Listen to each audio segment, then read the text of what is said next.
Hey, how you doing? Welcome to another episode of Real Men Real Talk Nashville. I'm your host Wayne. My co-host today, Dilla, Uncle Dwight, Icon, and Daniel, and myself. A special guest, T. How you doing, T? I'm doing good. All right, and we're gonna hit some hot topics today. Hit that like button, hit the subscribe button. As always, we greatly appreciate you tuning in with us. Topic today will be.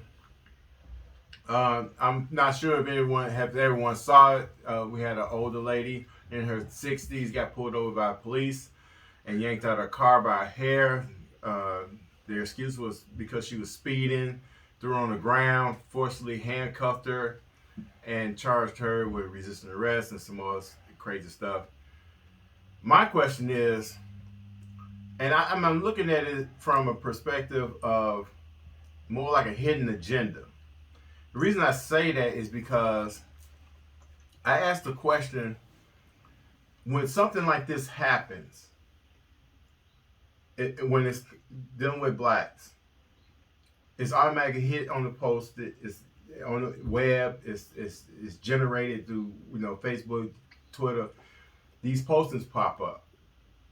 And not yet, and I've been watching and paying attention, and not yet have I seen. And I'm pretty sure there's got to be some Asians out there, Latinos, Mexicans, other races being pulled over or arrested or in some shape, form, or fashion. But it's like, to me, it's like a hidden agenda that they automatically make sure if it's dealing with something of a black nature that they post it. And I asked a question like that because it's like you have a small flame. I got lighter fluid. I want a bigger flame. The only way to get that fire to really burst, I gotta keep adding fluid to that flame.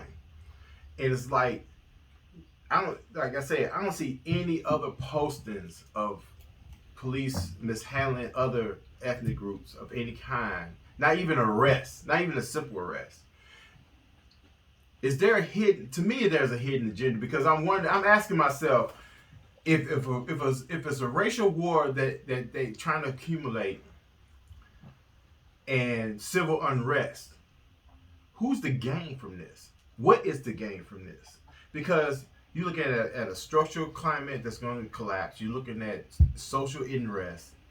You're talking about a divided country and all. I mean, as soon as that first shot fired and that second shot fired, that third shot fired, there's no turning back after that. Who's the gain from this? Because it's like there's constantly they're feeding it, and understand that body cam once is submitted, is public record and everything else. But then again, out of all the video cam footage, and these are body cams that's coming from police, but all the footage that you've done that day, this is the only thing you pull and you want to post.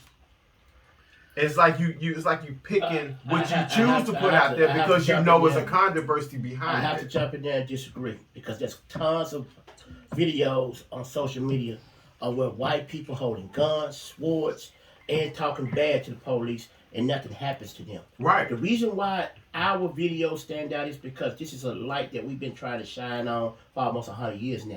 Mm-hmm. See, to imply that everybody arrest situation is the same, it's not.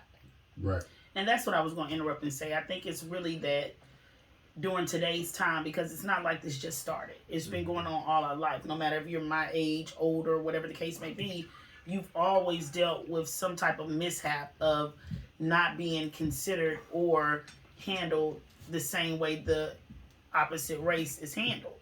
So with that being said, now that we have this platform of social media, we utilize that to maximize what is the wrongful doing that's going on around us. Mm-hmm. So yes, you're going to pull up social media. You're going to see a lot of videos where the police are wrongfully arresting blacks and mistreating the older lady that got pulled over that we're speaking about. But you're not going to see when they actually do it to the Caucasian race and it goes on with them as well, right? Because that's not an issue in their community. It does, but it's not as prevalent as it is in our community. But it's not an issue because it doesn't happen often.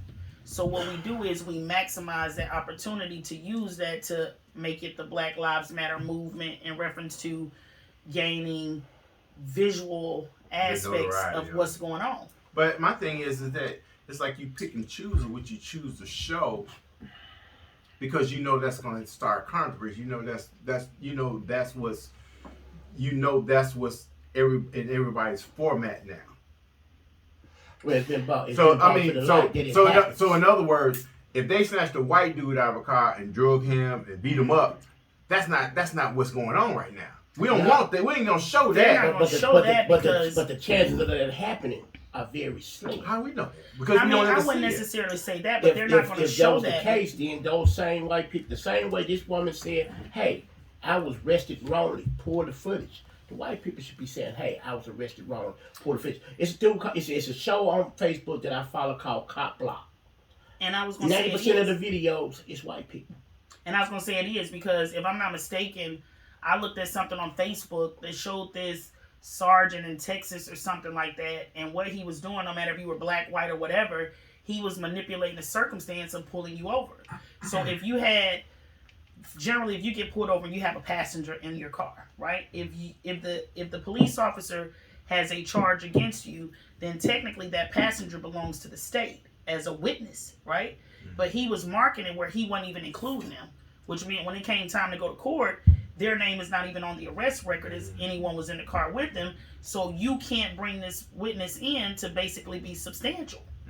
So you hear him on the video saying things and manipulating the circumstance, even telling them like, yeah, I'm going to do this way just so you won't be able to do this. You get what I mean? And they end up catching up with him and he lost his job. But that's not what's going on in the community. That's the problem. So they don't maximize that. Right. I mean, that's what I'm saying. They don't show. They show what they want to show to fuel what's going on. And then, but my question is, by them doing this, what's the hidden agenda behind it? Because obviously, we got some parties that wants this. They want it to burst. They want it to blow up. And they are the Just parties like that now. put it out there on Just social like media. just like Lee. Lee had Governor Lee has passed the bill that anybody can carry a firearm on them, concealed, open, without having a permit. What's the hidden agenda? Because now, if everybody, Tom, Dick, and Harry can carry a gun, regardless of they've been through a class, whatever. The hidden agenda is when I pull you over and you got that gun and I kill you. That's the Exactly. reason for you Right dying. there. Right. Right You there. got out. You were armed. I felt my life was threatened.